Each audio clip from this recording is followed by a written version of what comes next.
Hi, this is Dr. Pike for LDR350, and it is time to speak about the critical assignment. Now, information that's been presented within the rubrics and within the assignment directions themselves have been abbreviated for this assignment, so I felt it necessary to compile a lecture. We as instructors, we try to reach students and meet them at their need.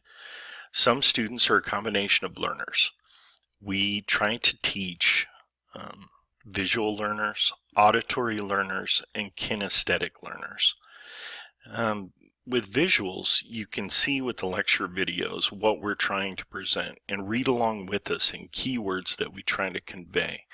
The auditory learner will listen to the lectures. They'll be able to put them on like a podcast in their car or as they're working out in the gym, and then they can come to an understanding of key concepts that we're trying to convey. The kinesthetic learner has to put hands on the information. So what I wanted to do in this is go ahead and present this information and then upload the actual PowerPoint so that students can print this out and be able to thumb through it as they go along. Now what I did was I took the rubric at its highest level, the 100% mark, and I covered the content areas that you're going to be graded upon. The first one being content application. And the criteria for this is the paper is well written and effectively and eloquently conveys the student's leadership philosophy, integrating several of the major philosophies discussed in the course. There is evidence of the research, citations, and a synthesis of the material, paraphrasing.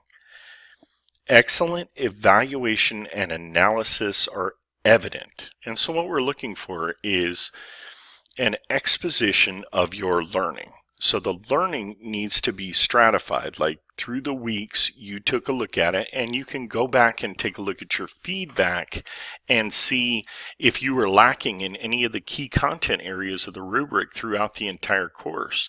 If you weren't, good for you. If you were, now's the time to learn from it. In our family, we have a philosophy. Either we win or we learn, and we don't lose unless we give up. This content area is worth 25% of the grade.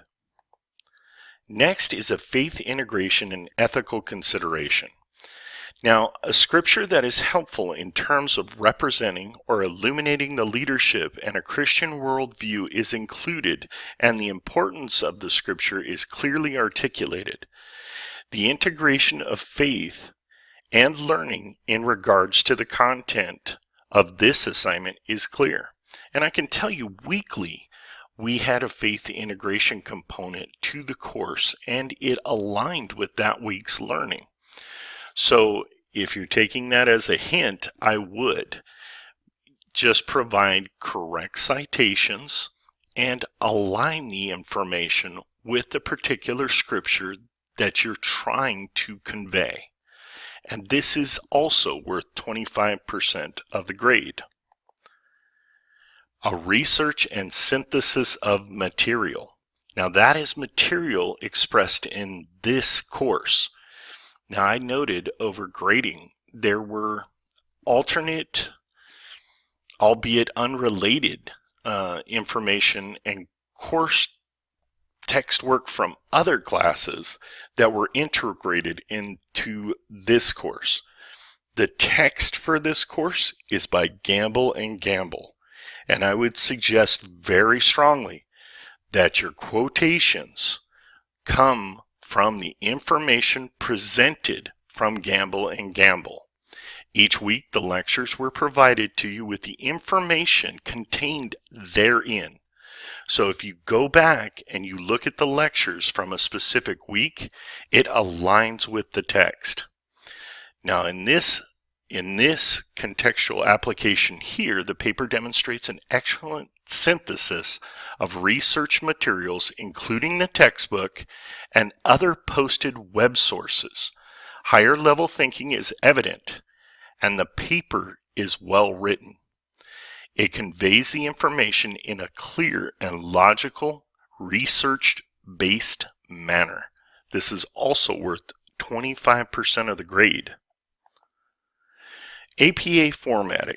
The paper is written in an excellent APA style and has no major errors in spelling, grammar, or syntax. Now, I want to convey this to you. It's very important. Now, I have given reference, especially in the feedback throughout the entire course, for Purdue OWL. Purdue OWL has a lot of the information that you need to reproduce citations and how to paraphrase and how to post those citations, as well as reference them at the end of your paper. It is very important that this paper be correct.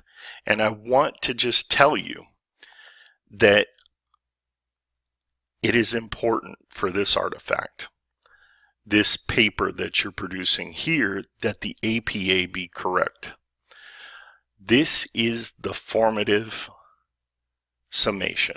All of your work thus far has been formative in scaffolding to this critical assignment.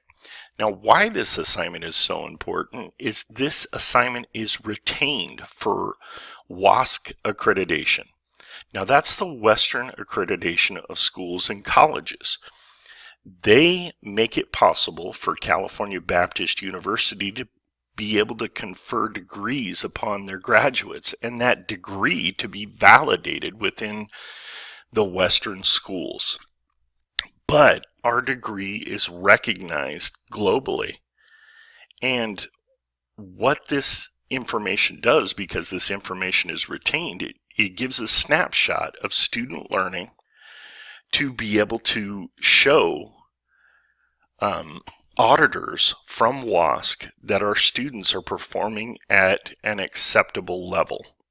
Now, I know that you probably received emails that WSC was on campus this month, and they are there now taking a look at what we're doing with students to make certain that we're meeting the obligation, the educational burden, as it were, to be educating you correctly. This gives valuation to your degree. Your degree is representative of the information that you're learning. APA in this critical assignment is very important because it shows that you have a good grasp of what scholarly work should look like. So throughout this course, the grading has been stringent for a reason. It's because this artifact is produced to show and evidence your learning. Let's take a moment to talk about Safe Assign. Safe Assign is very important. Safe Assign goes throughout the entire Blackboard listing for students in multiple universities. And what it does is it searches Blackboard and other peer-reviewed services to see if plagiarism has taken place. It helps students determine the correct usage of source citations and references. Plagiarism is very serious in that occurrences of it in other universities, even the first time, can lead a student to dismissal. It's important that your numbers are representative low. You want to quote sources, but you don't want to overuse them. Like block quotes in a 5 to 7 page paper, block quotes being 40 or more words, are unnecessary. And it doesn't show a mastery of the content. And that's what we're aiming for throughout this entire course, is we're looking for you to have a fairly good understanding of the information presented. And after numerous courses, depending upon your major, that you become a subject matter expert within a specific discipline. Safe Assign, once you submit your work, will generate an originality report, and it gives a percentage of information.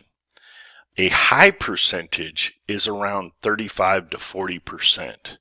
And 35 to 40% of a 5 to 7 page paper will illustrate that not much of that work that you've done is your own. You do not want to copy and paste information. And that takes us to our next slide. This needs to be an original composition. The information presented within this paper should be new and original. You may paraphrase previous work. We spoke about this being a worthy artifact. I ask that you cite concisely, and again, no block quotes.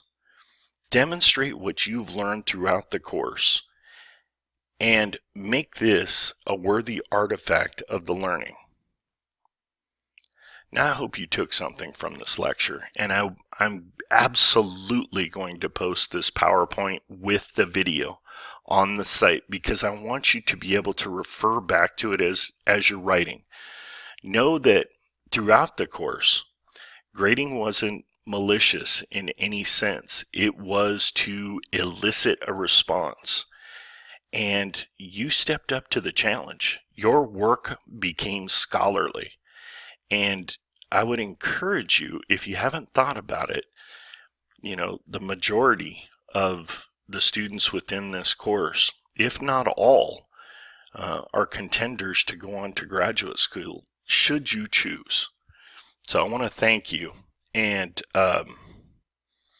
wish you many blessings, and I look forward to reading your assignments.